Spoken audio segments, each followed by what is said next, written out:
వంశీ ఇంట్లో CCTV footage పట్టుకున్నారు. దాంతో కుట్ర బట్టబయలైందంట.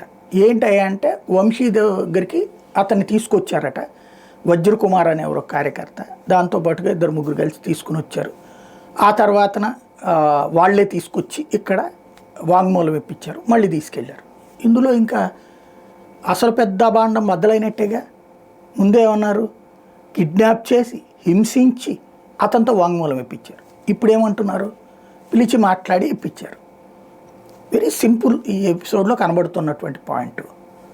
అతను అంతకుముందు పార్టీ కార్యాలయంలో పనిచేశాడు.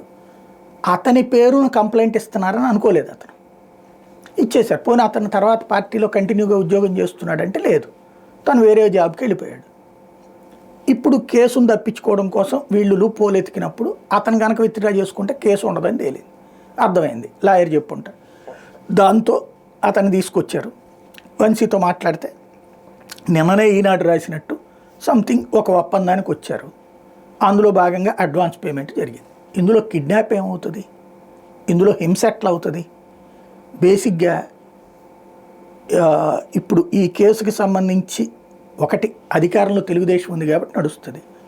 ఇప్పుడు రేపు పొద్దున భవిష్యత్తులో మళ్ళీ ఇదే అబ్బాయితో రేపు ప్రభుత్వం మారిందంటే, పొరపాటున వైఎస్ఆర్ కాంగ్రెస్ పార్టీ వచ్చిందంటే, పొరపాటున అన్నా నేను వైఎస్ఆర్ కాంగ్రెస్ పార్టీ వచ్చిందంటే ఇదే అబ్బాయితో ఆ రోజున మమ్మల్ని కిడ్నాప్ చేసి బలవంతం చేసి తీసుకెళ్ళి నేను ముందు 164 స్టేట్మెంట్ ఇస్తే మళ్ళీ నన్ను కొట్టి చేపించారని చెప్పేసి మళ్ళీ కంప్లైంట్ ఇస్తే మళ్ళీ అప్పుడు అరెస్టులు చేస్తారు. ఇలాంటి విచిత్రమైనటువంటి కేసులు ఆంధ్రప్రదేశ్లోనే తయారవుతాయి అనుకుంటా.